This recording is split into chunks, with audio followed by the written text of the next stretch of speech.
ప్రతివి కూడా దేవుడిచ్చింది. భూమి, ఆకాశములు, నీరు, గాలి, తినే ఆహార గింజలు, పక్షులు, జంతు జీవ జలరాశులు, మకరాలు, సముద్రంలో తిరిగే ప్రతి చేపను కూడా దేవుడు మానవుల కొరకు దేవుడు ఇచ్చి మీరు వీటిని తిని బ్రతకండి అని వాటిపైన అధికారాన్ని ఇచ్చిన ప్రభువుకి మనం ఇచ్చినప్పుడు తిరిగి అనుకుంటాం నేనే గొప్పగా ఇచ్చాను.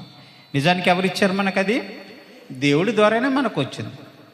దేవుడి ద్వారానే అది మనకు దొరికింది. కానీ మనం విర్రవీగుతూ అనుకుంటుంటాం.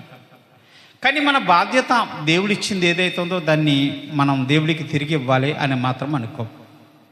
పూర్వకాలంలో ధర్మశాస్త్ర ప్రకారము ఇజ్రాయిల్లో గోత్రాలలో ఒక గోత్రకర్త లేవి గోత్రాన్ని దేవుడు ప్రత్యేకించి ఎన్నుకున్నాడు. నా సేవకై మీరందరూ ఉండాలి, నా సేవ చేయాలి, నా మందసము దగ్గర బలులు అర్పించి మరి బలిపీఠం మీద బలులు అర్పించి నా మందసం దగ్గర మీరు ప్రజలందరి కోసం గోచాడాలి, విధి విధానాలు జరిగించాలి, ధర్మశాస్త్రం అందరికీ బోధించాలి, వారిని సరైన మార్గంలో నడిపించాలని లేవి జాతికి చెందిన వారందరినీ కూడా యాజకులుగా ఎంచుకున్నాడు దేవుడు. అయితే ఇజ్రాయేల్ ప్రజలందరూ కూడా ఐగుప్తు దేశం నుంచి బయలుదేరి వచ్చేటప్పుడు చేసిన యుద్ధాలలో వచ్చిన రాజ్యాలు కానివ్వండి, భూఫలాలు కానివ్వండి, ప్రతిదీ కూడా మిగతా 12 గోత్రాల వారికి పంచాడు. కానీ 13వ గోత్రమైన లేవి గోత్రకర్తకు పంచలేదు.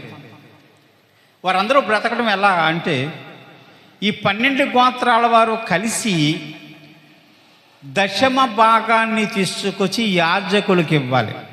అంటే వారు సంపాదించిన సంపాదనలో, వారు ఆర్జించిన ప్రతిఫలంలో, వారు కోసిన పంటలో, వారు పెంచిన పశువులలో 10వ వంతు పట్టుకొచ్చి యాజకులకు ఇవ్వాలి. ఆ యాజకులు దాని మీద బ్రతుకుతారు, దేవుని సేవ చేస్తూ ఉంటారు.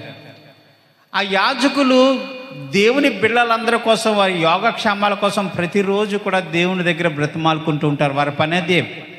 అయితే వారందరూ బ్రతకాలంటే దశమ భాగములు ఇవ్వాలి. ఈ దశమ భాగాలు ఇస్తేనే వారు బ్రతుకుతారు. కొంత తీసి కొంత భాగాన్ని దేవునికి ఖర్చు పెడతారు, కొంత భాగాన్ని మరి దేవుని సేవ చేసే ఇతరితర వ్యక్తులందరికీ కూడా పంచిపెడతారు.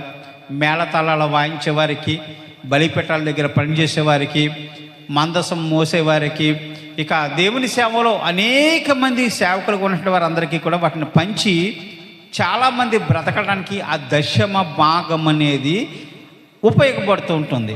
అయితే ప్రతి ఒక్కరికి కూడా ఆజ్ఞాపించి దశమ